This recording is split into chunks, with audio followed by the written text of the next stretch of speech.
Good morning. I'm here at Granny's Legacy Pattern. I'm Kim Zink, and Katie is behind the camera today. So if I forget anything and she asks questions, we'll know who's behind the camera.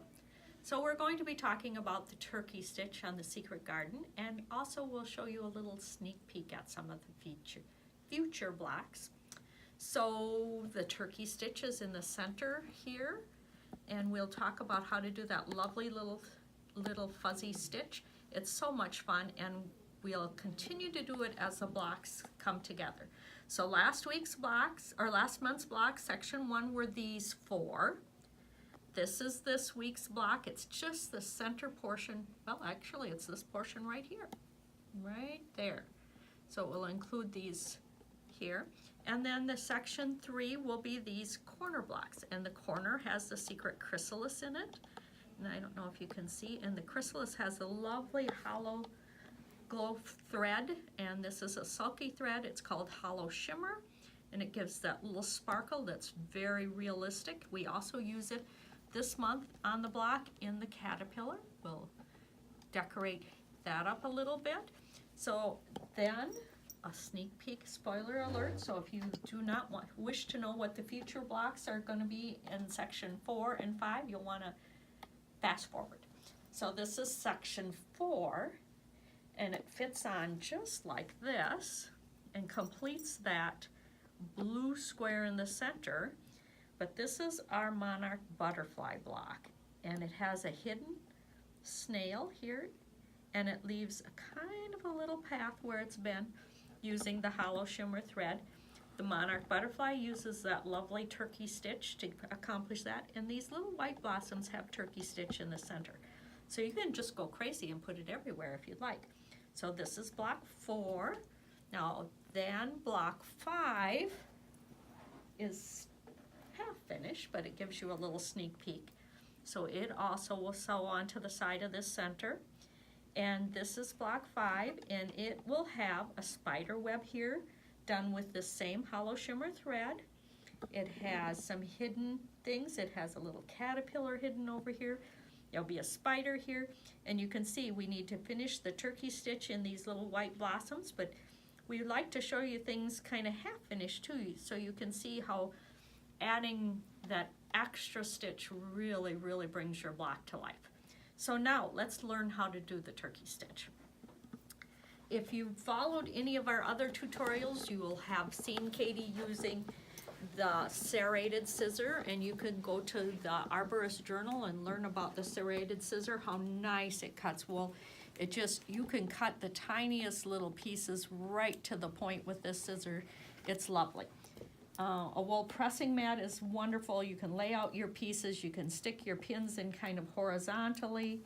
You can cover it with a pressing sheet to protect your work, and then using a good steam, you can get your work steamed down. Now I have just a little mock-up of a block, and I have put the web, the ultra weft, on the back, and you can see how nice it is. It does not change the stretch of the fabric. It does not change how you can stitch through it, but it gives such a nice foundation for your work. I've done the cross hatching, and at each intersection of the cross hatching, I've made a tiny little stitch to hold that cross hatching in place. So that gives a 3-dimensional look. Now we'll talk about the turkey stitch. To begin, I use a double thread. I do not use a single thread, so I've threaded my needle doubly. Try not to do more than 18 inches. I probably have more like a little bit more than 18 inches here.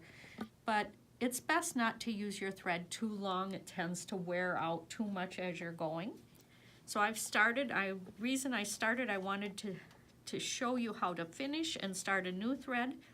So it's a combination of 2 stitches, the loop stitch and then the securing stitch. So you will do a loop and you will secure, loop, secure. So now, when I do the loop, I work left to right because I'm right-handed. So I'm just going to use my thumb, and I come down in, take a little nibble, and come up in the middle of your last stitch. So that's right in the middle of that last stitch. Now I'm going to hold the loop and pull it up, so I've just got a loop there. So you can see the loop is loose. And if you pull it too much, just give it a little tug. And it really doesn't matter. You can make big loops because they're going to be trimmed later, whatever you're comfortable with. Now we need to lock that stitch in place. We need to lock that loop. So I just come around it and come up in the middle and give it a tug, and I've locked it in place. It's secure. It can't go anywhere. It's actually knotted in there. So I keep going like that, take a stitch, come up in the middle of the last one, the center of the last one, and then I want to secure it. So I just go around it, and this one doesn't come in the center. It only goes around that loop. And pull it up tight. Loop, coming up in the center of the last stitch. And the reason I'm coming up in the center of the last stitch is because I want these really close together. I want it to be a really fuzzy, thick turkey stitch. If you don't go really close together, it's just fine. They'll just be not as thick as these. So then I'm going to knot it. And now if my thread is getting too short, when I go to knot it, I just come up through the middle and give it a tug, and then I can just clip my thread and start a new one. So now I'll start this second one. And when we use Valdani thread, it's just wonderful. We pull from the center. That way this little card stays in the ball till the very end. So that the center can be kind of squiggly like this. So just take your thumb and press it a little bit, a couple times, and it's perfect. So that's how we use the Valdani thread. But I've got a needle all threaded here, and I'm ready to start again. So what I'm going to do is I'm going to come up in the middle of that last one, because remember that's where our stitches have been, in the middle. And I'll just hold that thread out of the way, over to the side, and then I'm ready to lock it, because I've got to lock that first stitch. So I'm just going to come around and lock it. So I've got my locking stitch. Now I'm ready to loop again. Now when I do the loop, I come in the middle of the last stitch, and I've got a loop. Big or small, it really doesn't matter because you're going to trim it later. And now I'm going to lock it. Remember, just come around that loop and lock it. So how do you think? Am I doing all right? Made enough of them so you kind of know the routine? Loop, lock. And you kind of get in a rhythm and you can really get going. Loop, lock. Okay, so that's pretty good. Now let's talk about how do I turn that into that fuzzy little center of my flower. So I'm going to trim this and get it out of the way. Now, I'm going to pull all these loops up to where I want them to be. Just get them back up again. And take a scissor and just go through and clip each loop. Just clip, clip, clip, right through all of them. Get them all clipped. And if you decide that you want to go around a second time to make it fuzzier, actually, I did that. I pulled these forward and I did a second line of stitching right around the first one. So I had it twice as thick. So then you just go back and just trim, trim, trim. And get them all trimmed off just perfectly, and you have a perfectly fuzzy stitch.